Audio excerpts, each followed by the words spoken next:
आपने मुझे बजट पर बोलने का अवसर दिया, मैं इसके लिए आपका आभारी हूँ। मन में बजट की किताब मेरे पास है, बजट के आंकड़े हैं, लेकिन ये बजट के आंकड़ों पर इस सदन में बड़ी लंबी चर्चा हो चुकी है। उन सारी बातों की तरफ मैं अपना समय नहीं ले जाऊंगा।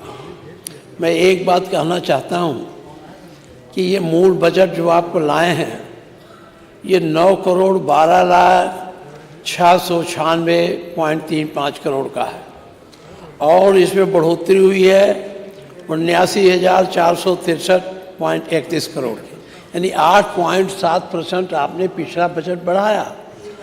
और 2025 में आपका बजट था 8 लाख, ये 26-27 का, 25-26 का था 8,08,736 करोड़ 6 लाख रुपये। मानवर ये तो आपकी ने बजट रखा है, इससे मुझे कुछ कहने की जरूरत नहीं, आपने रखा, अच्छी बात है। एक चीज़ मैं कहना चाहता हूँ, जब आप बजट बनाते हैं मानवर, तो एक दिक्कत हो जाती है। कंसोलिडेटेड फंड को आप देखते नहीं, आप तो बजट बना लेते हैं और आपकी अपेक्षा रहती है कि आपके कंसोलिडेटेड फंड में जितना आप बजट बनाते हैं उतना पैसा उसमें जरूर आएगा। होता क्या है, कभी कभी उसमें पैसा आता भी नहीं है। दूसरी बात है, जब आप बजट बनाते हैं कंसोलिडेटेड फंड के कमी के नाते आप वित्तीय स्वीकृतियां नहीं देते हैं टाइम से, उसका परिणाम है कि आपका बजट बच जाता है और उस बजट के बचने से आपकी दिक्कत ये हो जाती है कि वो पैसा तो खर्च होता नहीं है और योजनाएं जो रहती हैं जिसके अगेंस्ट आपने ये बजट बनाया है, वो परियोजनाएं रखी धरी की धरी रह जाती हैं। तो जो विकास का संकल्प आप लेकर आगे बढ़ते हैं, वो विकास का संकल्प आपका कमज़ोर हो जाता है। ये आपने कहा कि आप तो सकल घरेलू उत्पाद बहुत बढ़ा दिया, इसमें कोई दो राय नहीं। हमारे पास आंकड़े हैं, हम कहें तो आपको बता दें, लेकिन हम बहुत ज़्यादा आपने ये जो सकल घरेलू राज्य उत्पाद करोड़ रुपए में है, इस समय आपका 24-25 में 30,24,621 करोड़ यानी 30.25% था। ये सकल घरेलू उत्पाद आप था। लेकिन 2027 में जब हम वहाँ से यहाँ से 17 में हटे, तो ये प्रदेश की ऋणग्रस्तता यानी इस पर जो कर्ज था वो 18,476 करोड़ रुपए था। अब वो बढ़कर कितना हो गया 2026-27 में 19,41,40,047 इतना करोड़। ये तो लिखा है, इतना बड़ा। कल आप जो कल जब आप बहुत जिम्मेदारी नहीं, कल जब आप एक्ट लाए थे तो आप क्या बताए थे? आप क्षमा करें, ये पूरे प्रदेश में मैसेज जाएगा, ये क्षमा करें गलत। तो आप सही बता दें, हम ठीक सही बता दिया क्या? हमने सही बताया आपको, कल भी कितना आपको कितना बताया था? 8 करोड़, 8 लाख हम बताए दे रहे हैं। 1 मिनट, 8 लाख जी, मैं 1 मिनट बताए दे रहा हूँ। बताइए, आप 1 हम सही कर लेंगे, हमारा गलत है आप क्षमा करेंगे माननीय अध्यक्ष जी। हाँ, ये अपने आप में बहुत ज्यादा मिसलीडिंग है, आप क्षमा करेंगे, आप ऐसा मत कहिए, आप बहुत जिम्मेदार। तो आप तो बताइए ना, मैं बताए दे रहा हूँ। कल जब आप बजट पेश, जब आप इसको मैं बताए दे रहा हूँ, मैं ले रहे थे, मैं 20-21 से बताए दे रहा हूँ। हाँ, बताइए। देखिए 20-21 में जो हमारे ऊपर कर्जा था वो था 5 लाख नहीं 21-22 6,12,956 रुपए। अब 26-27 में 26 और 22-23 में ये बढ़कर 6,62,316 हुआ। 23-24 में 7,67,872 हुआ और 24-25 में मान्यवर 8,01,130। ये है 24-25 में ना? जी जी। मैं 26-27 का कह रहा हूं। 9 लाख रुपए, 9 लाख रुपए से कर्जा हमारे ऊपर ज्यादा नहीं है मान्यवर। नहीं, देखिए 9 लाख देखिए। और ये जो हमारा जीएसडीपी है, जीएसडीपी के अगेंस्ट में देखा जाता है कि कर्जे से जब हम टोटल उसको भाग देंगे तो हमारा फाइनेंशियल डिसिप्लिन निकल आता है। और किसी भी हालत में 9 लाख रुपए का कर्जा हमारे पर है, लेकिन चूंकि हमारी आर्थिक स्थिति प्रमोट हुई है, आर्थिक स्थिति बढ़ी है, वही तो हम आज कर्जे की किस्त, आप फिर मान लिए नहीं कर्जे की किस्त और कर्जे का ब्याज देने में हम सक्षम है, और वो सरकार जो कर्जे की किस्त और कर्जे का ब्याज देने में सक्षम है वो सबसे अच्छी मानी जाती है। ठीक ठीक। आज हमने कोरोना काल में भी योगी सरकार में न वेतन लेट हुआ न पेंशन हुई, जवाब हमने कहीं दीजिएगा तो नहीं खुद किया। कर दीजिएगा, हमारा समय क्यों कर्टेल कर ये जो आपको समझ आपने अंतोगत्ता स्वीकार किया ना, नहीं। 9,19 करोड़, ये हम इसलिए अभी 26-27, लेकिन आज 27% आप कितना मान रहे वही बता दीजिए। कर्ज 27% रह गया, जो हमारे जो हमारा इस समय फाइनेंशियल डिसिप्लिन है वो 33 से घट के 27% अब रह गया। वो 23.1% हो गया।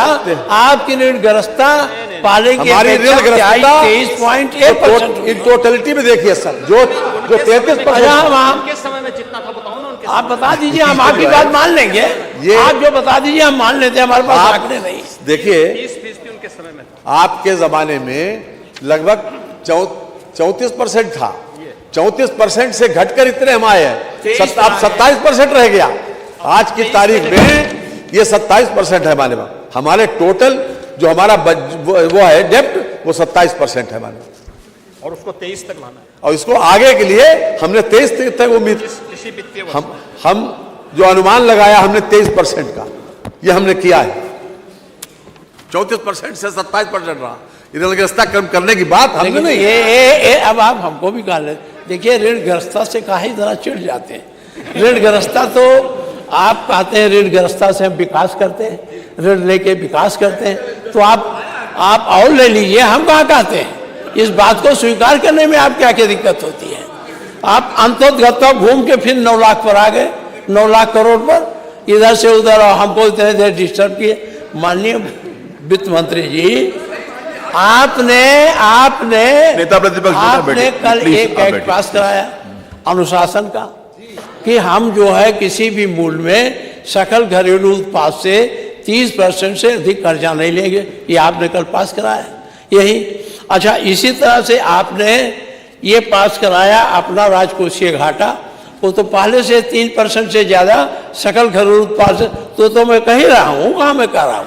और आपका जो सकल ये 26-27 में, 16-17 में, छोड़िए आपको राजकोषीय घाटा बताएं, 17-18 में 42,967 86 रुपये से बढ़कर 2026-27 में राजकोषीय घाटा हो गया 1,18,480 करोड़। है कि नहीं है? है ना? सही, ये तो नहीं गलत है ना। ये पूरे जीएसडीपी का 2.898 है, 2 पॉइंट कम है, नहीं तो आप 3 पार कर जाते। ये मैं आपको नहीं बताता हूँ। आपने प्रति व्यक्ति आय में कही है, प्रति व्यक्ति आय आपने आपकी बताया 1,20,000 हमारा हो गया, लेकिन वो ठीक है। और प्रदेशों का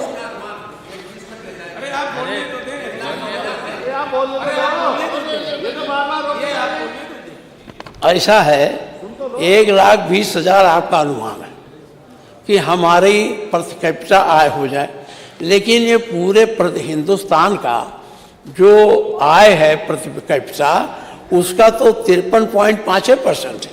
आप उसके बराबर अभी नहीं पहुंच पाए। आप मान रहे नहीं पहुंच पाए, लेकिन तब कहा इतना ढिढोरा पीट रहे हैं, बहुत हो गए, तरक्की कर गए, आय बढ़ा दिया, पता है, आप खुद स्वीकार कर रहे हैं। ठीक है, मैं आपको डिस्टर्ब नहीं करूंगा। नहीं ठीक है, हम ज़्यादा नहीं करें। अब वो सकल घरेलू राज बताने में बहुत समय लगेगा, उसको ज़्यादा नहीं। लेकिन एक चीज़ आपको बता दें, सकल घरेलू उत्पाद में कर्नाटक कर्नाटक तो हमसे थोड़ा 1,00,000 करोड़ कम हो गया है, लेकिन तमिलनाडु हमसे ज़्यादा है, महाराष्ट्र हमसे ज़्यादा है।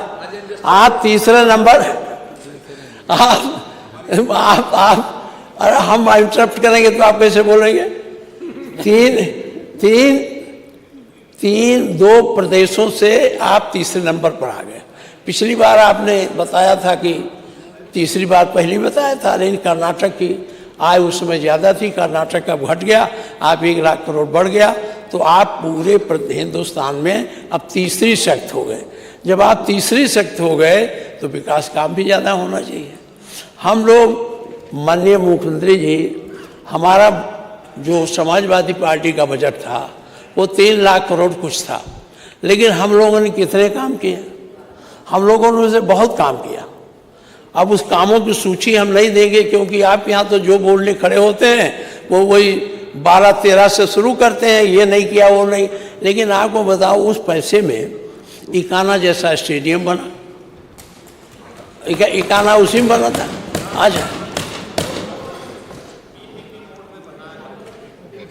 अच्छा चलिए मान लिया, मेट्रो चला, अब ये इलाहाबाद कोर्ट बनी, पुलिस मुख्यालय बना। आप अब हम बहुत कहाँ तक, हमारे पास 110 लिस्ट है, अगर हम पढ़ेंगे तो बहुत समय लग जाए, लेकिन ये सब उतने पैसे में बना।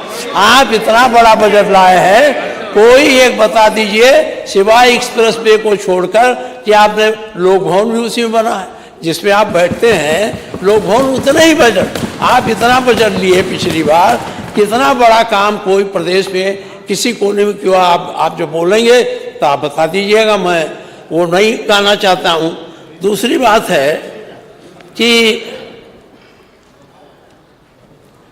पत्रकारिता हो गया, ये हो, अब मैं ज़्यादा, आप कितना पैसा आपने जो लिया था उसकी स्वीकृतियाँ कितनी जारी करी?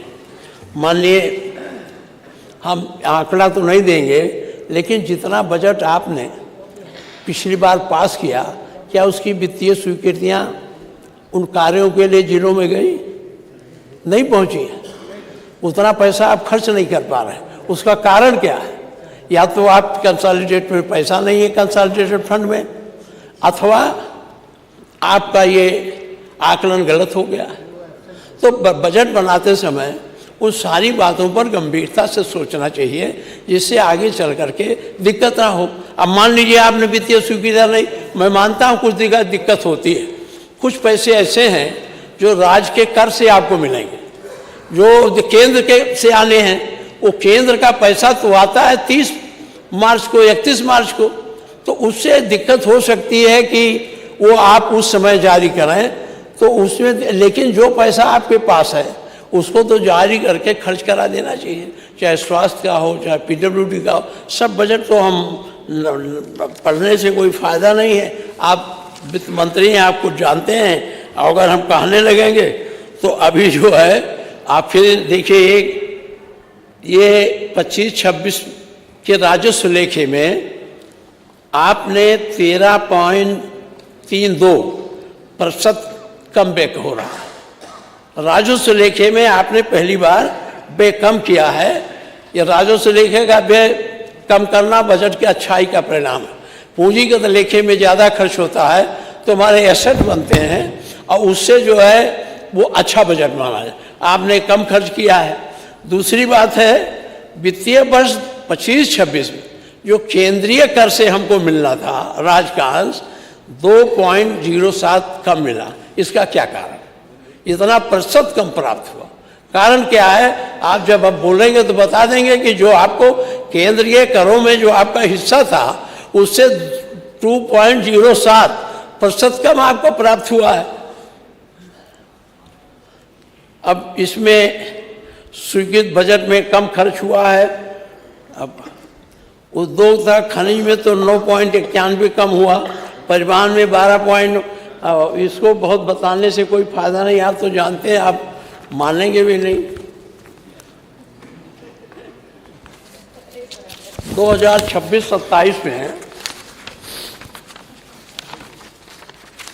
वर्ष 2027 राजस्व लेखे में आपने लक्ष्य रखा है 47.89% अधिक प्राप्त करने का।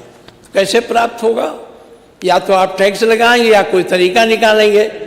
25-26 में 25-26 का जो बजट है उसमें बहुत सी मदें हैं जिसमें अधिक वसूली करने वाली मदें थी। जैसे राजवस्त्र सेवा कर में आपने सोचा था 79.18, भू राजस्व में आपने सोचा था 144.57, अष्टांग था पंजीकरण शुल्क में सोचा था 33 ऐसे है, सब में आपने बढ़ा कर रखा था। अच्छा, अब सरकार ये वसूली जब करेंगे तो या तो महंगाई बढ़ेगी या तो टैक्स लगेगा। तो इस पर आपको विचार करना चाहिए और गंभीरता से इसे सोचने की जरूरत है। अच्छा चलिए, नहीं ठीक है, आप टोकते हैं, ठीक है, हम सुधार कर लेंगे अगर हो सकता है हमारी जानकारी ना हो, क्योंकि सरकार के पास सारे आंकड़े अधिकारी हैं, अब तो छपता नहीं। वित्त मंत्री जी, आप पहले यहाँ एक सूचना की डायरी छपती थी, सूचना विभाग, सांख्यिकी विभाग बताता था हमारा पर हेक्टेयर कितनी उपज है, हमारा पर कैपिटा कितनी आमदनी है, हम दवा पर कितना पर कैपिटा खर्च करते, एक सूचना डायरी बनती थी। अब आपने वो भी बंद कर दिया। नहीं है, अब हमको तो नहीं मिलती तो इसको खोजने की क्या जरूरत थी, लाइब्रेरी में वही बैठ के पढ़ लेते, उसको करने की क्या जरूरत थी। नहीं, बनवा दीजिए, बनवाना चाहिए। ब्याज अनुपात, ये अनुपात जितना अधिक होगा, राज्य सरकार किसी नए ऋण की सेवा प्रदान करने और अपनी राजस्व प्राप्तियों से अपने राजस्व व्यय को पूरा करने में उतनी ही कम सक्षम होगी। दूसरा यह ब्याज अनुपात निरंतर बढ़ता जा रहा है। 24-25 में 9.6% था, 25-26 में 10.4% रहने का अनुमान है, 26-27 में 9.2% का अनुमान है ब्याज का। ये अब जब ब्याज बढ़ेगा तो आपका बहुत बड़ा जो खर्च होना है वो अपने आप रुक जाएगा, इसलिए इसको भी आपको ध्यान देना चाहिए। अब मैं 2-3 बातों बजट पर फिर मैं एक बात कहता हूँ। माननीय मुख्यमंत्री जी जब आज बजट भेजते हैं, हम लोग गदगद हो जाते हैं कि बजट आ गया, मेरी सड़क बन जाएगी, और 12-1 बजे बाद जब इंजीनियर से पूछते हैं कहते बजट वापस हो गया। उसका कारण क्या है? आप जीरो बजटिंग कर देते हो। होना भी चाहिए, हम नहीं, पहले ये व्यवस्था थी, हालांकि मैं ही उसमें जिम्मेदार हूँ। माननीय तिवारी जी मुख्यमंत्री थे, मैंने उनसे लड़के को, हम पहले ये होता था बजट आया अगर नहीं खर्च हुआ उसका तो दिक्कत ये होती है वो पैसा जाए कहाँ। तो पहले तिवारी जी थे मुख्यमंत्री, तो उन्होंने पर्सनल लेजर अकाउंट बनवाया था और उसमें डाल देते थे और पैसा पड़ा रहता था, 2 लाभ होता था। एक तो आपकी ट्रेजरी हाई रहती थी, जब ट्रेजरी हाई रहती थी तो आप रिजर्व बैंक से आपको पैसा बराबर मिलता रहता था। अब क्या हुआ, पैसा चला जाता है और लैप्स हो जाता है, वो योजनाएं चल नहीं पाती, वो उसमें पड़ा रहता था। हमने क्यों उठाया था? हमारे ज़िले में 3 अरब रुपया पीएलए में पड़ा था, प्राथमिक प्राइमरी स्कूलों का, काम नहीं हुआ। मैं बहुत लड़ा, फिर ये प्रश्न अध्यक्ष जी ने प्रश्न और संदर्भ समिति को छोड़ दिया। फिर तिवारी जी मान गए कि ठीक है पीएलए में जमा करेंगे, लेकिन 1 महीने बाद उस पैसे को निकालकर हम उन कामों पर खर्च करेंगे जिसके लिए स्वीकृत अभी है नहीं। पैसा जाता है, चला आता है, काम होता नहीं। तो इस पर आपको ध्यान देना चाहिए कि बजट वापस ना हो। किसी भी तरीके से बजट वापस होता तो आपका विकास रुकता, आपकी योजनाएं रुकती हैं, आपका जो संकल्प है वो संकल्प कमजोर होता है।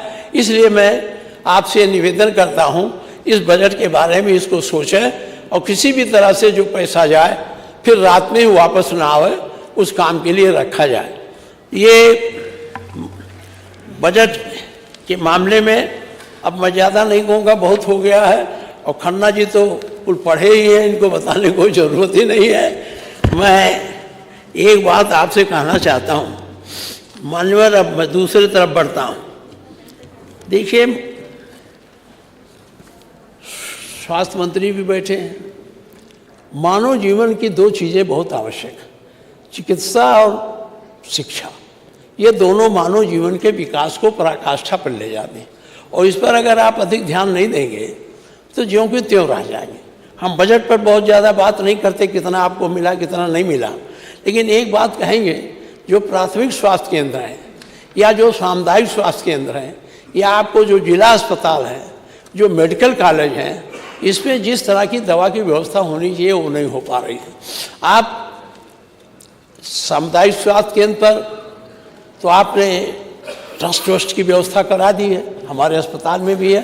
क्योंकि उत्तर प्रदेश में 1-2 स्वास्थ्य केंद्र जब सामुदायिक स्वास्थ्य केंद्र बने थे, रमाशंकर कौशिक जी स्वास्थ्य मंत्री थे, तो उनसे मांगकर एक अपने लिए ले गए थे, क्योंकि वो हमारा सबसे बड़ा पुराना था। अब तो बिल्डिंग भी गिरा के नहीं बनने जाए, वहाँ है। लेकिन अगर स्वास्थ्य इसमें डॉक्टर नहीं उपलब्ध हैं, आपको सर्जन नहीं मिल रहे हैं, ऑपरेशन करने वाले नहीं मिल रहे हैं, और आपने ये यूक्रेन से और मॉस्को से और जहाँ से पढ़ के लड़के आए हैं उनको आपने अभाव में नहीं, आपके MBBS मिले लखनऊ के, कानपुर के, आपने उनको रख लिया। मैं उनकी योग्यता को नहीं चैलेंज करता हूँ, लेकिन वो लोग उतने परिपक्व नहीं है। हमारे मेडिकल कॉलेज में जाता हूँ तो हम देखते हैं यूक्रेन वाले और ये सब वहाँ हैं। तो ये आप जो एक जिले में एक ही अस्पताल मेडिकल कॉलेज बनाइए, जिला अस्पताल है, अब तो हर जिले में मेडिकल कॉलेज, उसको इतना परिपूर्ण करना चाहिए जहाँ से लोगों को लौटना न पड़े। अब होता क्या है, मुख्यमंत्री जी आपका सबसे बड़ा सबसे पुराना मेडिकल कॉलेज है, मैं उस मेडिकल कॉलेज में स्वास्थ्य मंत्री के रूप में भी गया हूँ, वैसे भी गया हूँ। अब होता क्या है, अगर प्राथमिक स्वास्थ्य केंद्र द्वारा रेफर कर दिया जिले पर, जिले माने मेडिकल कॉलेज में, तो ठोंक बजा के लिख देते हैं गोरखपुर मेडिकल कॉलेज जाओ।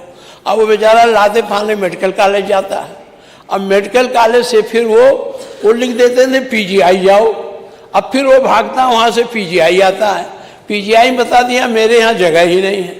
तो इस प्रकार की जो प्रवृत्ति बढ़ रही है डॉक्टर लोगों की, अब गोरखपुर तो इतना पुराना मेडिकल कॉलेज है, वहाँ तो अच्छे डॉक्टर होंगे, वो क्यों रेफर कर देते हैं? इस पर मैं आपसे ये आग्रह करता हूँ, इसको आप देखें, ये रेफर करने वाली पर पार्टी खत्म हो।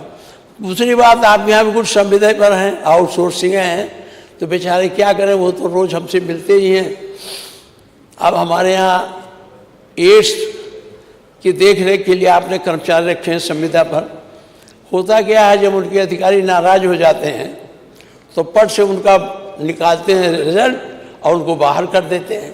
तो ये जो संविदा कर्मी है स्वास्थ्य में, तो कम से कम संविदा कर्मी न रखें। अब मेडिकल कॉलेज में संविदा कर्मी, पैरा मेडिकल सब संविदा पर आएंगे तो उतनी कायदे से काम नहीं करेंगे। परिणाम क्या होता है, भ्रष्टाचार आ जाता है। अब देखिए, जो संविदा कर्मी एक्सरे के लिए है, जरा सा झगड़ा हुआ फौरन आदमी पहुंच जाता 325 बनाने के लिए। अब वो क्या करते हैं, यहाँ एक बाल रख देंगे और इसके बाद चाहे टूटा हो चाहे ना टूटा हो, एक्सरे बना के दे देंगे, रुपया ले लेंगे। तो अगर अस्थायी कर्मचारी रहेगा तो दबाव में रहेगा, वो डरते नहीं है। इसलिए मेरा आपसे आग्रह है स्वास्थ्य विभाग में कम से कम आउटसोर्सिंग और संविदा के कर्मचारी न रखिए, और चाहे जहाँ रखिए, क्योंकि ये हमारे जीवन और उसका संबंध है। इसमें इसके नाते ये होगा कि हम जो है कम से कम हमारा स्वास्थ्य ठीक रहेगा। दूसरी बात है कि आप यहाँ अब डॉक्टर तो है नहीं, मेडिकल कॉलेज आपने तमाम खोल दिया। हम आपसे रिक्वेस्ट किए, वहाँ बेहोशी वाला डॉक्टर नहीं था, ऑपरेशन कैसे हो, तो आपसे जब कहा तो आपने एक किराए का मंगा दिया, परमानेंट नहीं भेजा। वो सबके यहाँ पैसा लेके करते थे, वो आ गए। तो इस सब देखिए, एक ही इस कॉलेज को अब कितनी भीड़ है लोहिया में, कितनी भीड़ है मेडिकल कॉलेज में, अगर ये हमारे जिला अस्पताल या जिले के जो मेडिकल कॉलेज हैं ये अगर बढ़ें तो यहाँ आने की जरूरत नहीं है।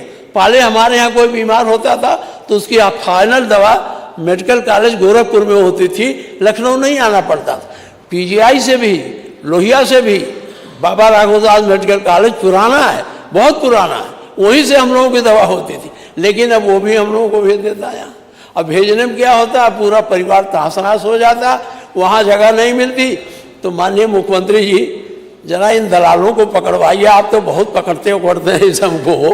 ये दलाल खड़े रहते हैं, उठा के ले जाके उनके घर में डाल देते हैं। ये जो नर्सिंग होम खोले हैं, और वो दवा लिखते लिखते वो जब मर जाते हैं तो लाश भी नहीं देते, कहते हमारा 2 लाख बाकी दे के जाओ।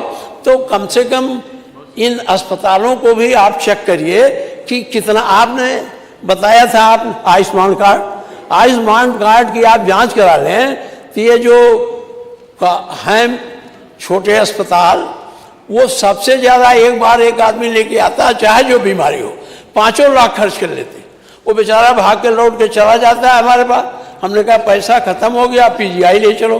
तो आपने हम लोगों को दिया तो उसमें तो कुछ दे देते हैं, लेकिन इस व्यवस्था को आप ठीक करिए जिससे ग्रामीण आदमियों को, गांव के रहने वालों को भी सुविधा मिले। गांव का आदमी लखनऊ आता है तो घर बेच के आता है, खेत बेच के आता है। सबसे 2 चीज़ें जो हमारे लिए सबसे सुलभ होनी चाहिए, शिक्षा, स्वास्थ्य, ये दोनों महंगी हो गई हैं। जब से WTO लागू हुआ तब से तो दवाएं इतनी महंगी हो गई हैं। 5 रुपया लेके जाइए, घर भर की दवा लाइए। अब घर भर की दवाई नहीं मिलती है। तो मैं आपसे आग्रह करता हूँ कि ये इसमें करिए। और जो आपने बुनियादी, कितनी अच्छी बात समाजवादी पार्टी की सरकार ने किया था, उसकी प्रशंसा नहीं करते। जब लोग उठते हैं तो सीधे ठगी, बेईमानी और कोई आरोप नहीं बचता है जो समाजवादी पार्टी के सरकार पर। आपने कोई निकाला 102, 108, ये गरीबों की प्राणदायक व्यवस्था बन गई है। और जो कमजोर वर्ग के सड़कों पर घरों में डकैती डाल देते थे, उनके लिए 100, जिसको आपने 112 कर, ये प्राण रक्षक वाहन है। ये किसने किया था? अखिलेश यादव जी ने किया। अरे हुआ ना, लेकिन मैं कहता हूँ अब मैं कहता हूँ वो एम्बुलेंस अब खराब हो गई। अब उतनी दूरी तक लखनऊ तक आने में उनको दिक्कत हो। मेरा ये कहना है कि आप इनको चेक करा लें, जो खराब है उनको बदल दीजिए और इनको गतिमान रखिए, जिससे अब रास्ते में एक्सीडेंट हो जाता है, दौड़ के जाते हैं, लाद के जिले में ले जाते हैं, सब ले जाते हैं ना। तो इसको पुराने बहुत हो गए। हम जाते हैं, कुछ जर्जर हैं, चलते नहीं, कहता भाऊ हम मुख्यालय तक जा ही नहीं पाएंगे, लखनऊ जाए नहीं। तो इसको आपसे निवेदन है, इसको जांच करा लीजिए और इसको ठीक कराइए। पैरामेडिकल और डॉक्टर की कमी वो आप पूरे नहीं कर सकते, क्योंकि आपके पास इतने मेडिकल कॉलेज आप जब हो गए हैं, जब ये निकलेंगे 5 साल बाद, तब डॉक्टर की कमी नहीं रह जाएगी। अभी तो डॉक्टर की कमी है। अभी हम जनसंख्या के अनुपात में केवल 1000 पर 0.37 डॉक्टर हैं, जबकि WHO का मानक है 1000 पर 1 डॉक्टर। अभी आप WHO के मानक तक नहीं पहुंच पाए, इसलिए इसको ज़रा गंभीरता से देखने की आवश्यकता है। और इसको आप देखेंगे ग्रामीण क्षेत्रों में स्त्री रोग, हृदय रोग, बाल रोग जैसे विशेषज्ञों की भारी कमी है।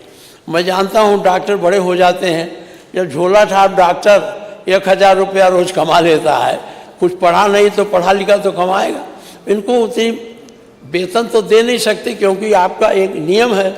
इसके नाते ये डॉक्टर आपके क्षेत्र में आते नहीं, इसलिए इनको जो है आप किसी भी तरह से चाहे हायर करके 2 घंटा 4 घंटा अस्पताल में बैठवाइए, जिससे मरीजों को देख सके। मान लीजिए आपके पास नहीं है तो अच्छे स्पेशलिस्ट क्षेत्र में हैं, उन्हीं को कुछ पैसा देकर रख लें, जैसे सबको रखते हैं, तो इससे आपको हो जाएगा। नर्सों और पदों में लगभग 46% और लैब तकनीशियनों में लगभग 46% की रिक्ति देखिए, 46%। इसको भरने की कोशिश करिए।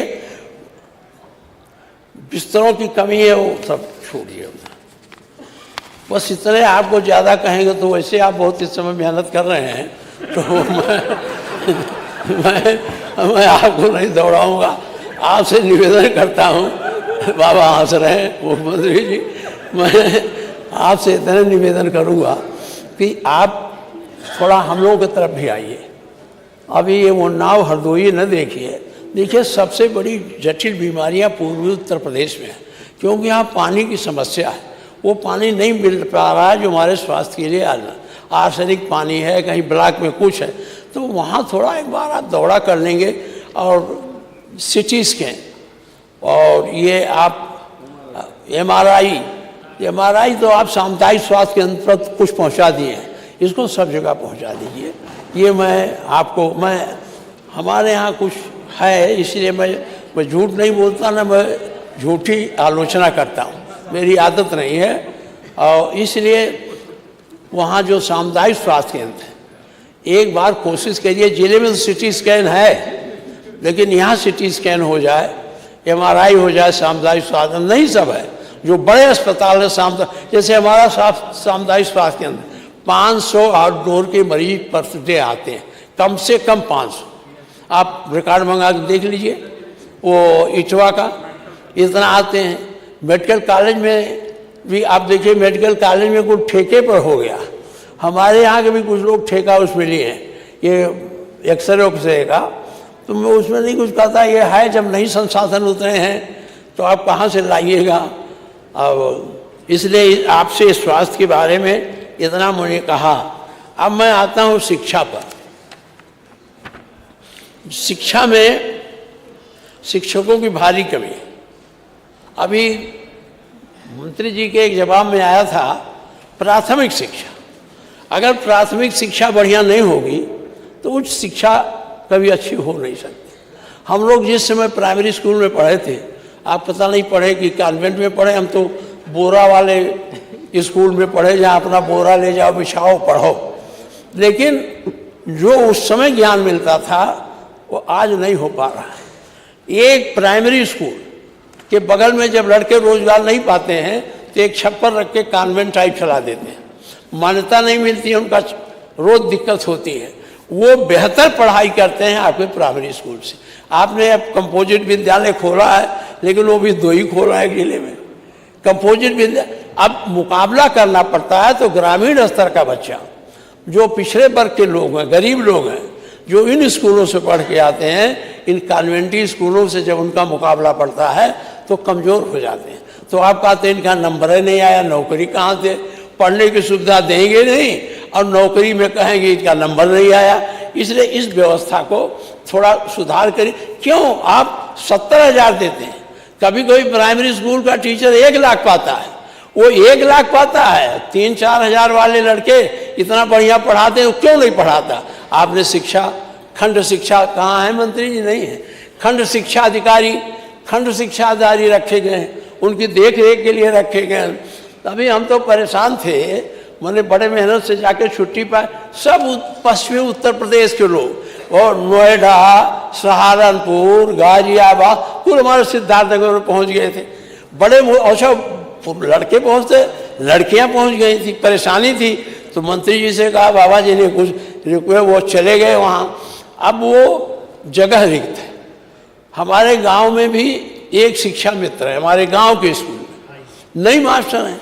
अब मंत्री जी से कहता हूँ तो कहते हैं हमारे पास शिक्षक बहुत भरे पड़े हैं। अभी आपने अपने जवाब में ही बताया परसों 6,000 शिक्षक खाली। तो जब तक प्राइमरी बुनियाद नहीं ठीक हो गई तब तक उच्च शिक्षा आप बेहतर नहीं कर सकते हैं। और उच्च शिक्षा हमारे इन्वेंशन के लिए, हमारे आविष्कार के लिए, हमारी संस्कृति को, हमारी धरोहर को, हमारे ज्ञान को ऊर्जा देने के लिए आवश्यक है। तो ये बच्चे वहाँ जाके नहीं पढ़ पाते हैं। इसलिए माननीय मंत्री जी, मैं आपसे कहता हूँ आप भी दौड़ा करिए किसी प्राइमरी स्कूल में, 5 हैं तो 3 आते हैं, और खंड शिक्षा अधिकारी से मिल जाते हैं, वो 3 दिन नहीं रहेंगे। तो इस पर जरा आपको ध्यान देना है। और दूसरी बात है, जब प्राथमिक से हम पास करके मिडिल में जाते हैं तो मिडिल की व्यवस्था ठीक करनी चाहिए। जब आदमी मिडिल, जिसे आप जूनियर हाई स्कूल कहते हैं, जूनियर हाई स्कूल तक अगर अच्छी शिक्षा मिल जाएगी तो आपको मैं बताता हूँ आगे चल करके लड़के कभी ड्रॉप आउट क्यों होता है। ड्रॉप आउट आपको दिखा दे तो आप वो हो जाएंगे। ड्रॉप आउट ये माध्यमिक स्तर पर बच्चों में स्कूल छोड़ने की दर अधिक है। लड़कियों के मामले में यह दर लगभग 15% ड्रॉप आउट हो जाते हैं, छोड़ देते हैं। कारण क्या है? उनका मन लगता नहीं। अच्छा, वो सोचते हैं रोजी रोटी मिलेगी नहीं, वो अपना रिक्शा चलाने चले जाते हैं, बम्बई चले जाते हैं, अहमदाबाद। तो इसको अगर बेहतर करेंगे तो गरीबों के लड़के भी पढ़ लेंगे। अब हम लोगों की भी हैसियत ऐसी नहीं है कि हम उसमें सिटी मान सिस्टम पढ़ावें। एक लड़के की फीस इतनी है, अच्छा, एक चीज़ और करिए माननीय मुख्यमंत्री जी, कानून बनाकर इन जो कॉन्वेंट या इस तरह के स्कूल हैं जहाँ 5-5 लाख 20-20 हज़ार पर मंथ फीस लेते हैं, कानून बनाकर इनको रोकिए, इनको एक सीमा तक लाइए। जब तक कानून नहीं बनेगा, मानने वाले नहीं हैं ये उसको व्यवसाय समझनी है, शिक्षा को आय का साधन समझनी है, और जब तक आय के साधन से इनको अलग नहीं करिएगा तब तक शिक्षा बढ़िया आपकी हो नहीं सकेगी। इसलिए ऐसे लोगों को आप घेरे में, ये कौन है स्कूल है, ये जयपुरिया है, ये कौन है, फलाना है, जय बाबा आपको बताया नहीं, जयपुरिया वाला मुझे बुला ले गया कानपुर अपने स्कूल के उद्घाटन में, तो हमने पूछ लिया गरीब लड़कियों को कितना फीस लेते हो, क्यों इतना लेते हो? वो नाराज हुआ, तब से हमको बुलाया भी नहीं। कहा कि आप आए हैं हमारे स्कूल की वो देखने आए कि आए हैं बच्चों को संबोधित करने। तो ये है, आप गोरखपुर में है नहीं, कारमेल ओरमेल है नहीं, तो ये ऐसे नहीं जाएगा। वो संविधान के अधिकार का जिन्हें अपनी जो कॉन्वेंट या स्कूल चलाने का अधिकार उन्हें मिला है कि वो अपने हिसाब से स्कूल चलाएंगे, उसका दुरुपयोग करते हैं, लाभ उठाते हैं। आपकी लखनऊ यूनिवर्सिटी लेती है फीस थोड़ा, आप गलगोटिया पूछ लीजिए कितना फीस हो, तो अपने खोज ले आया पता नहीं कहाँ कुत्ता कि हमने बनाया है, आ गया चाहे। यही सब यूनिवर्सिटियाँ हैं। जब इनको यूनिवर्सिटी बनाने का विधेयक आया था तो खड़ा होकर मैंने विरोध किया था, ये सब मत करो। ये जितने आप यूनिवर्सिटी दिए जा रहे हो, ये शिक्षा के विस्तार के लिए नहीं है, इन पूंजीपतियों को बढ़ाने के लिए। इनकी पूंजी बढ़ेगी, उससे शिक्षा कम बढ़ेगी, ये इनकी पूंजी ज़्यादा बढ़ जाएगी। इसलिए मैं आपसे एक निवेदन करता हूँ कि एक कानून बनाइए। हम तो अब समय नहीं है, मैं प्राइवेट बिल लाता, बल्ब गिर जाता कोई बात नहीं, लेकिन एक बिल बनाकर एक औसत स्कूल जो हैं उनकी फीस आप निर्धारित कर दें। हम जब ये यूनिवर्सिटी बिल आता था, मैं संशोधन कर देता था कि आप तो सब रहेंगे, लेकिन राज्य कर्मचारी एक रजिस्ट्रार सरकार का रहेगा, फाइनेंशियल अधिकारी सरकार का रहेगा। राकेश दत्त त्रिपाठी हमसे कहते तो कौन यूनिवर्सिटी चलाएगा, आप कौन संशोधन ले आए हो? हमने कहा भाई, जब खाली पैसे कमाना है, शिक्षा का महत्व नहीं रह जाएगा, गरीब कहाँ पाएगा? दो मुकाबला हो रहा है, एक बड़ा शिक्षा, एक छोटा शिक्षा। बड़ा शिक्षा वाला IAS, छोटा शिक्षा वाला रिक्शा चालक, टेम्पो चालक। ये दो प्रकार की संस्कृति क्यों पैदा की जा रही है? इसमें कानून बना के आपको इसको रोकने की आवश्यकता है। ये मेरी आपसे गुजारिश है। अभी तो छोड़े, मैं एक बात और कहूँगा, और तो उच्च शिक्षा मंत्री जी नहीं हैं, मान्यवर यूनिवर्सिटियों का जो हाल है अब कहाँ रह गया? यूनिवर्सिटियाँ, इलाहाबाद यूनिवर्सिटी अधिकारियों का पैदा करने का कारखाना था, आज कहाँ रह गया? आज हमारे प्रदेश के लड़के जो या तो GNU में पढ़े हों या IIT में पढ़े हों, वही से बड़ी उसमें परीक्षाओं में IAS, IPS, IRS में आ रहे हैं। ये क्यों नहीं आ पा रहे? इन यूनिवर्सिटियों को हो क्या गया? पैसा वही दिया जाता है, लड़के वही हैं, तो इनका गुणवत्ता क्यों कम हो रही है? पहले इतनी गुणवत्ता थी, बताया मैंने। इलाहाबाद में जो पढ़ता था, जो सोचता था मैं IAS बन के आऊँगा, PCS बन, आज कहाँ चला गया ये गुणवत्ता कहाँ गई हमारी यूनिवर्सिटियों की? इस गुणवत्ता को उच्च शिक्षा मंत्री जी, माननीय मुख्यमंत्री जी, आपके पास बड़ा काम है, लेकिन शिक्षा ठीक रखिएगा तो आपकी सरकार भी व्यवस्थित चलेगी, लोग समझदार रहेंगे। एक भी खोज बता दो आपके यूनिवर्सिटियों में। PhD ले आते हैं किस पे? PhD लाते हैं इकोनॉमिक्स में, PhD लाते हैं हिस्ट्री में, PhD लाते हैं हिस्ट्री में। PhD बड़े इन्वेंशन जो साइंस के या जो टेक्नोलॉजी है उसमें कितने लड़के PhD ले पाते हैं? और उसी इन्वेंशन से आपके प्रदेश की साख बढ़ेगी और आपके शिक्षा की गुणवत्ता बढ़ेगी। इस पर आज ध्यान देने की ज़रूरत है। दूसरी बात, मैं इसको ख़त्म करता हूँ, हमारा 36 मिनट हो गया, इतने में तो हम बोल दिया करते थे। नहीं बाबा को बोलना है, हम तो 35 से 40 मिनट बोलते हैं, हम आपकी प्रतीक्षा करते हैं पूरा 2.5 घंटा जितना आप बोल रहे हैं।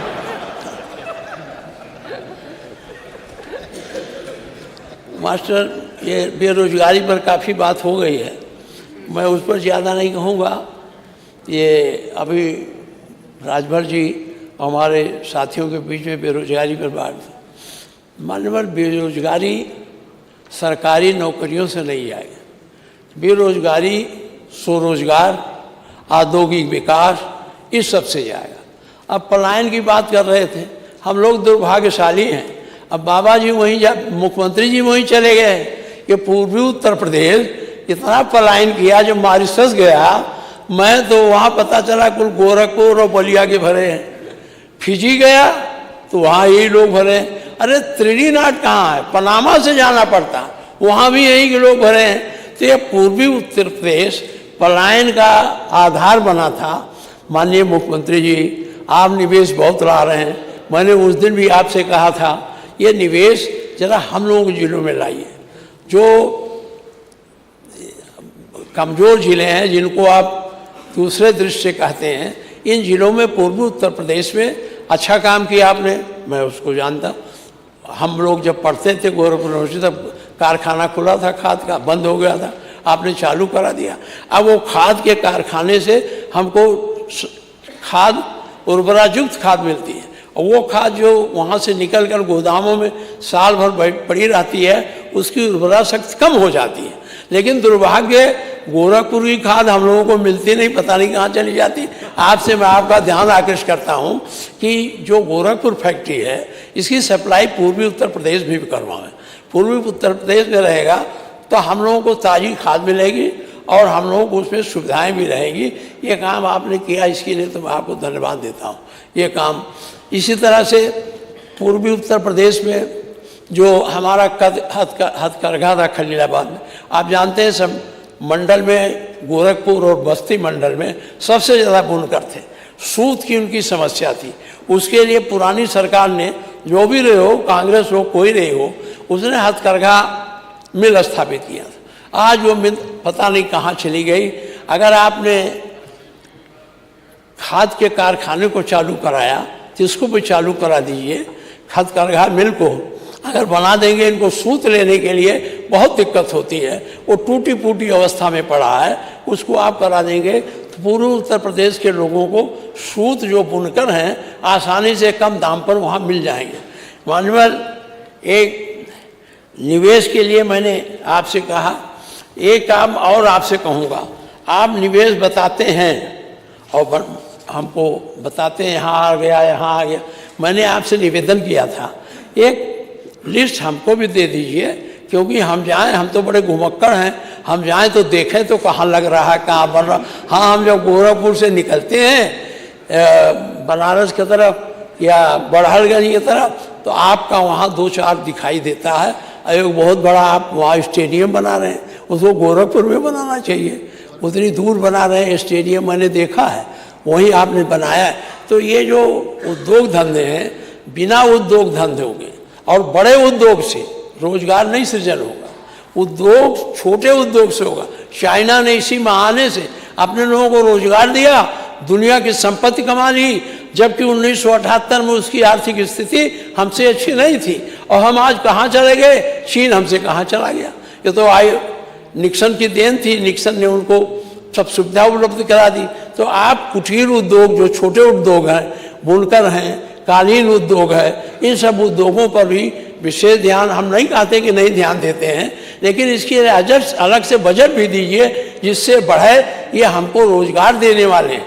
एक अब मैं पर्यटन पर बात करूँगा।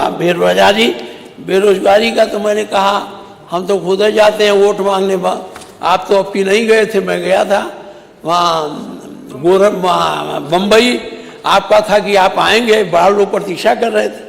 ये बम्बई, अहमदाबाद, गुजरात का बहुत, मद्रास, हैदराबाद, ये सब इसी हम ही लोगों से भरा पड़ा है। अगर ये मजबूर, आप उनकी कठिनाइयाँ सोचो। एक लड़का जिसकी शादी होती, अपने जवान बीवी को घर छोड़कर 3-3 साल, 4-4 साल पर वहाँ पड़ा रहता है।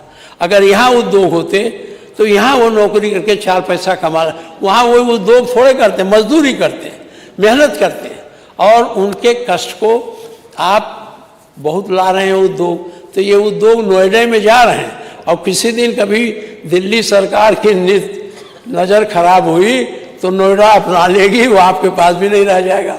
मुझे बहुत शंका लगती है जब नोएडा जाता हूँ कि ऐसा ना हो ये प्रधानमंत्री जी की नज़र पड़ जाए, क्योंकि आप लोग एक है इसलिए नहीं पड़ेगी, अगर कोई दूसरा होता तब पढ़ भी सके। तो ये आप रोजगार के अवसर सृजित करने के लिए आप ये छोटे छोटे कुटीर उद्योग आप जैसे एसएमई वो बताते हैं वो सही है। अब आप कहते हैं हम बहुत अच्छा काम आपने किया। मैं 5 लड़कों को लेके बैंक में गया कि भाई माननीय मुख्यमंत्री जी का है, आपने कुछ दिया है कि नहीं? हम नहीं दिया। तो हमने कहा इनको दे दो, तो ये कहे कि हम दे देंगे। तो लड़कों को भेजा, कहा जाओ उद्योग से कुछ लाओ। तो ठीक है, उद्योग से लाओ। अब वो गांव के लड़के उद्योग क्या जाने, अब वो गांव में गाय है, भैंस है, यही कुल, और वो तो कुछ। हमने कहा कि गाय का दूध लाओ और वो बनाओ, पनीर बनाओ और पनीर बेचो। मैंने 5-7 लड़कों को जो पढ़े लिखे थे तैयार किया। बैंक लोन नहीं दिया, कहा पनीर के लिए लोन नहीं है, आपको उद्योग लगा। तो कौन उद्योग लगा पाएंगे? इस पे आप दीजिए, अगर कोई एग्रीकल्चर बेस्ड उद्योग लगाता है, करना चाहता है, तो बैंकों को कहिए कि वो उनको भी लोन दें। अब मानवर न्याय व्यवस्था जब सुदृढ़ होगी तब कानून व्यवस्था अपने आप सुदृढ़ हो जाएगी। आपकी न्याय व्यवस्था में जजों की कमी है। ये दिनांक 1/2/24 को सिविल जज जूनियर डिवीजन के सेशन की 1203 थी, जबकि सिर्फ 821 जज ही कार्यरत थे। 382 रिक्तियाँ अवशेष थीं। 2025 में लगभग 140 सिविल जज जूनियर डिवीजन प्रमोट होकर के एसीएम हो चुके। इस तरह आज की तिथि 522 रिक्तियाँ सिविल जूनियर जज डिवीजन की हैं। 222 के बाद अभी तक एक भी विज्ञापन नहीं निकला। तो अगर ये लड़के जो लॉ वाले हैं या जो वकील हैं जो इंटरेस्टेड हैं, हम लोगों से मिलते हैं, अगर इनको आप बढ़ा देंगे, ये अभी फिर आपको मैं दिखाता हूँ। हायर जुडिशियल सर्विस में सैंक्शन स्ट्रेंथ है 1960, वर्किंग स्ट्रेंथ है 1270, वैकेंसी है 420। सिविल जज सीनियर डिवीजन स्ट्रेंथ है 805, वर्किंग है 575, वैकेंसी है 230। सिविल जज जूनियर डिवीजन 1203, 821, 382। मैं इसलिए इसको कह रहा हूँ कि ये 2 काम हो जाएगा। अगर आप इसका जब आप पद रिक्त है तो पद रिक्त के अपेक्ष भी मंत्री जी बजट बनाते हैं कि नहीं बनाते हैं? जो पद नहीं भरा है उसको भी तो बजट में व्यवस्था करते हैं कि नहीं करते? और वही बजट बढ़ जाता है तो आप कहते हैं हमने घाटा पूरा कर लिया। ये भी एक होशियारी है। तो इनका जब बजट है तो माननीय मुख्यमंत्री जी आप इसको लोक सेवा आयोग को लिख के इसको करा देते, भर जाएंगे तो कोई दिक्कत नहीं होगी। हाईकोर्ट तो लड़ बढ़ करके अपनी जगह बना लिया, अभी भी कम है, लेकिन इनको कोई पूछता नहीं, इनकी कोई आवाज़ नहीं उठती है। हमारे पास आए थे सब लड़के, तो मैंने कहा अच्छा मैं माननीय मुख्यमंत्री जी से कहूँगा, इसलिए मैं ये प्रश्न आपके सामने रख रहा हूँ। एक बात और है, हम लोगों ने जब राजस्व संहिता बनाई, शिवपाल जी थे, मैं भी उसमें था, उसमें एक व्यवस्था किया था। आप तो इधर मुस्कुरा रहे हैं, हंसिए, प्रसन्न होना भी चाहिए। सो झंझावात बहुत है। एक चीज़ मैं कहना चाहता हूँ माननीय मुख्यमंत्री जी कि जो ये हुआ था मुकदमा तहसीलों में और जिलों में, आप हाई कोर्ट में कम लोग जाते हैं, लेकिन तहसील और जिला ये 2 आप ठीक कर दीजिए तो आपकी सारी आधी समस्या कानून व्यवस्था की ठीक हो जाए। झगड़ा उसी से होते हैं, वो कानून उसमें वही नहीं है, अतिरिक्त न्यायाधीश से नहीं है, कम है, एक है, पूरे जिले भर में 5 तहसील देखते हैं, एक दिन यहाँ आते हैं। तो इनका पीसीएस में भर्ती करवा के इनको पूरा या प्रमोट कर दीजिए। 33% तो तहसीलदार से प्रमोट होते हैं, प्रमोट करके इन मुकदमों को कम कराइए। बहुत मुख्यमंत्री आप धरातल के ऐसा तो है नहीं कि नहीं देखे हैं, आप सब घूमे हैं। तो ये जो तहसील है और ये जो जिला कचहरी है, ये सबसे ज़्यादा परेशान करने वाला है गांव के लोगों को। झूठे दरखास्त देते थे, आप बैनामा किया, एक जाके दरखास्त देगा वजूदारी, अब आपका लटक गया। तो इस सब प्रतियों के लिए अधिकारियों की ज़रूरत है, तो इन अधिकारियों को आप बढ़ाएं, ये मैं आपसे गुजारिश करता हूँ। मानवर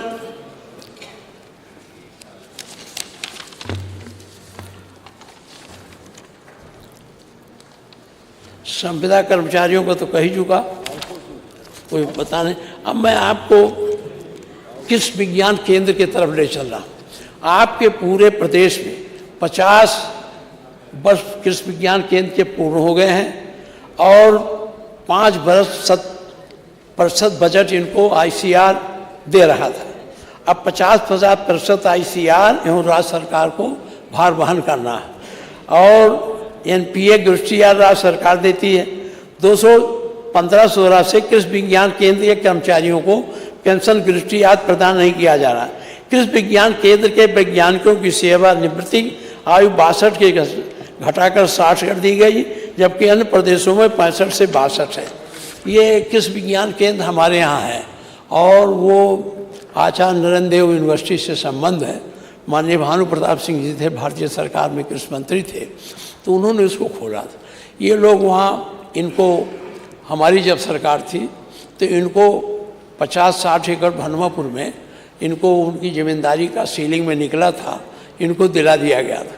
वहाँ ये खेती करते हैं, बीज पैदा करते हैं और बीज पैदा करते हैं, लेकिन इनको वो सुविधाएं नहीं मिल पा रही हैं जो दूसरे और जिलों और प्रदेशों में हैं।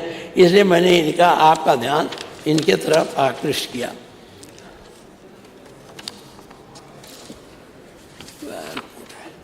अब मैं आपको एक महत्वपूर्ण कृषि विज्ञान केंद्र की समस्या कहाँ तक सुनाई। मैं एक तरफ आपका ध्यान आकृष्ट करना, गंगा मैया में मुझे बुलाया है, अब माननीय प्रधानमंत्री जी आए, गंगा मैया खुश हुई, पूरे भारत का सेवा करने का भार उनके कंधों पर रख दिया। आज नमामि गंगे की क्या हालत है। नमामि गंगे, मैं आपको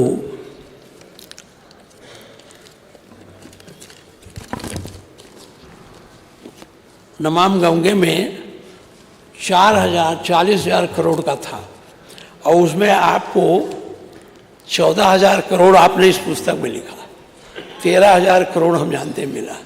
और आपकी जो परियोजनाएं थी वो अभी पूरी नहीं हुई।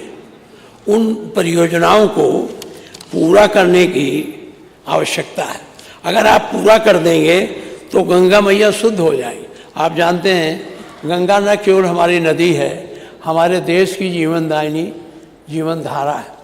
मरते समय भी आदमी ये सोचता है कि मरते पहले एक बूंद गंगा जल मेरे मुंह में चला जाए और उससे हम जो है स्वर्ग प्राप्त कर लेंगे। अब गंगा की क्या हाल है। गंगा का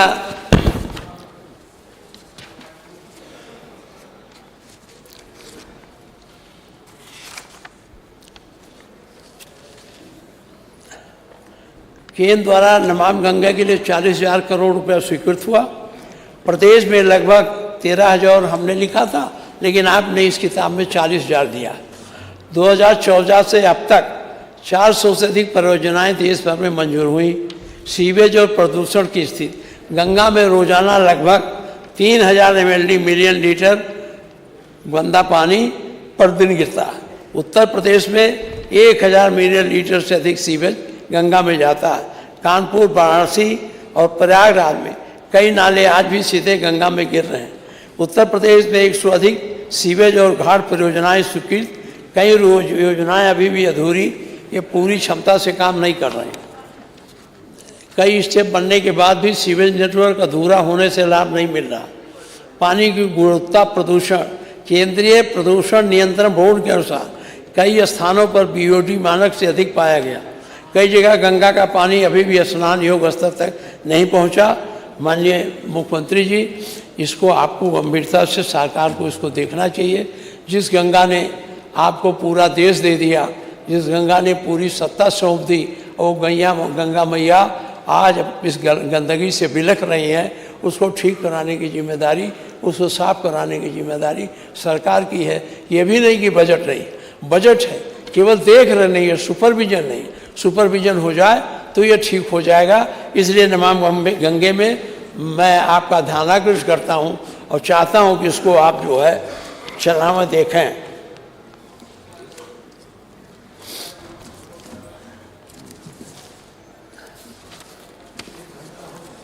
1 घंटा कहाँ हुआ? अभी तो 12:52 हुआ है। अभी तो हम लोग बैठेंगे ना 5 बजे तक। मुख्यमंत्री जी हैं, आपकी मुख्यमंत्री जी अपना जो बोलते थे, अच्छा किया एक किताब छपा के दे दिया, मैं इसको पढ़ा। अरे वो नहीं पाया हूँ, ये मिल गया, ये वाला। ये योजनाएं, बजट की योजनाएं आपने दे दी। ऐसे छपा के दे दीजिए तो आपको ज़्यादा बोलना नहीं पड़ेगा, हम लोग पढ़ लेंगे उसको।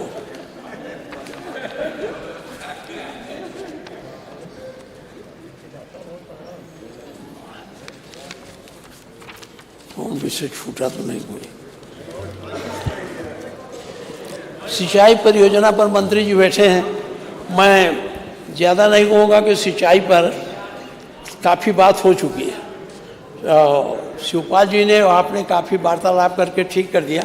एक बार कहेंगे हम आपसे, पूर्व मुख्यमंत्री जी भी जानते हैं हम लोग, ये पूर्वी उत्तर प्रदेश दैवीय आपदा से हमेशा ग्रस्त रहता है। अगर बाढ़ नहीं आई तो सूखा आ जाएगा, और सूखा नहीं हुआ तो बाढ़ आ जाएगी, और बाढ़ में जो कुछ हम परिश्रम करते हैं सब बर्बाद हो जाता है 1 मिनट में। आपके तटबंध हैं।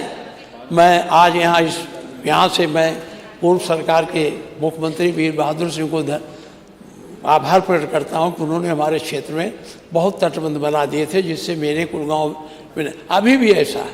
आप देख रहे हैं शाहपुर और भोजपुर। आपसे जब मैं कहता हूँ तो आप में कोई कमी नहीं है। आपका चीफ इंजीनियर भी मेरे पास आ जाता है, असिस्टेंट इंजीनियर भी आ जाते हैं। मैं पूछता हूँ ये जो है कट, इसको बंद क्यों नहीं करती हो? जब पैसा है तो आपको इसको बंद करना चाहिए। पैसे की भी कमी नहीं बताते, कहते मेरे पास पैसा, काम हो ही नहीं रहा। किसान जमीन देने को तैयार है, वो जमीन दे दिया, और वो जमीन लेकर के भी वो बनाते नहीं। इसलिए मंत्री जी इसको पढ़ो, आपको दो। लेकिन आप कई बार भेजे, आपको चीफ इंजीनियर मैं लेके गया, क्यों नहीं बन पा रहा है ये? और उसके नाते आप जानते हैं, बाढ़ में जब आता है बाढ़, तो आप बता रहा हूँ मजबूर हैं वो लोग, और वो सब छत पर बैठते हैं। गरीब आदमी झोला झंडी लाद के कहीं ऊंचाई पर चला जाता है, और केवल 7-8 कट है, उसको आप भरा दें। वो इंजीनियर कहता मेरे पास पैसे की कमी नहीं, फिर क्यों नहीं बनाता? अब देखिए, एक गांव मेरे क्षेत्र में बेतनार कट रहा था, नदी वहाँ से 3 किलोमीटर चली गई, और इसने वो बना दिया डैम, वो कट रोकने के लिए बड़ा भारी। हमने कहा इसी पैसे से बना दो। तो थोड़ा आप इस पर ध्यान देते तो पूर्वी उत्तर प्रदेश सुधर जाता।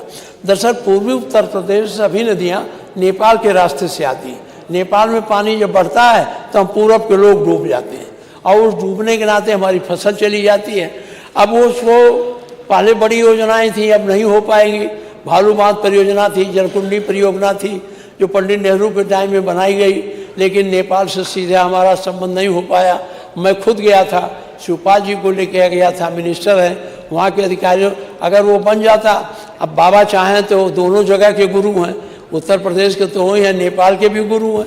ये चाहें तो वहाँ राजा से, राजा तो अब है नहीं, अब तो दूसरे हैं। तो वो जब योजनाएं नहीं चलेंगी, जब तक उसको नहीं, तो बंधे से कब तक पानी रोकेंगे? बंधा तो काफ़ी अब पानी आएगा, कट जाएगा। एक चीज़ और कह करके आपसे अपनी बात बहुत ज़्यादा नहीं कहूँगा, ख़त्म करना चाहता हूँ।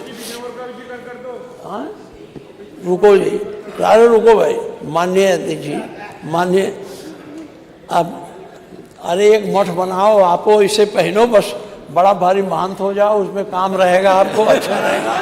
हाँ, लेकिन आप तो आज समाजी हैं, इसको तो मानते नहीं। अच्छा ठीक है, बना दे। अब साहब हम कितना कहें, आप लोग सब कह चुके हैं, हम तो बहुत शिकायत करने नहीं आए। ये चली चला का बेरा है, तो बताने आए हैं कि सजग हो जाओ। अगर सजग नहीं हो गए तो आने वाले दिन आपको फिर इधर ले आएंगे। इसीलिए मैं ये सब आपको एक उसमें कह रहा हूँ। एक बात हमारे यहाँ माननीय मुख्यमंत्री जी, कुछ लोगों ने जब ये सूखा और बाढ़ आती है तो लोग अपना पैसा दे के बीमा करा लेते। तो बीमा आपकी पानी बाढ़ तो नहीं आई, सूखा पड़ गया, तो बीमा कंपनी वाले पैसे ही नहीं दे रहे। 10 गांव के लोग दौड़ते आज टेलीफोन करके मुझसे कहा, तो इसको जरा आप दिखवा लें। जब बीमा कंपनी वाले पैसे लिए हैं और उनको परीक्षण कर लें, उनके खेत में कुछ नहीं था तो पैसा देना चाहिए, दे नहीं रहे हैं। तो ये अब मैं आपसे कर रहा हूँ। बहुत बहुत धन्यवाद। एक चीज़ मैं आपसे और कहना, अब तो बाद में माननीय मुख्यमंत्री जी, मैं किसी की शिकायत के लहजे में नहीं कर रहा हूँ। मैं बहुत यहाँ आलोचना होती है, सुबह से शाम तक सुनते सुनते आदमी अगर ना भी क्रोध आवे तो क्रोध हो जाता है। मैं उस संदर्भ में एक बात कहना चाहता हूँ, इसको किसी की शिकायत के लिए नहीं कह रहा हूँ, अपनी पार्टी की वर्डिक्ट रख रहा हूँ। समाजवादी पार्टी की बहुत पुरानी लड़ाई थी। डॉक्टर लोहिया ने कहा था, संसोपा ने बाधी घाट, पिछड़े पावे सौमे सा, सभी को साथ लेकर चलने के लिए मानव समाजवादी पार्टी लगातार आंदोलन चला रही है। पिछड़ों की भागीदारी को लेकर, दलितों की भागीदारी को लेकर माननीय नेताजी इस आंदोलन को लेकर कई बार जेल गए। मैं स्वयं जेल भरो आंदोलन में शामिल हुआ।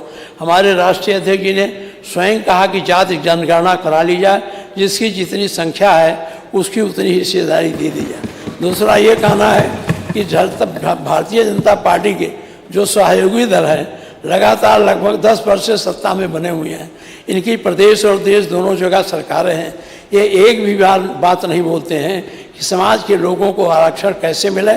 सरकार से मांगने के बजाय समाजवादी पार्टी पर राप लगाते हैं। बहुत बहुत धन्यवाद।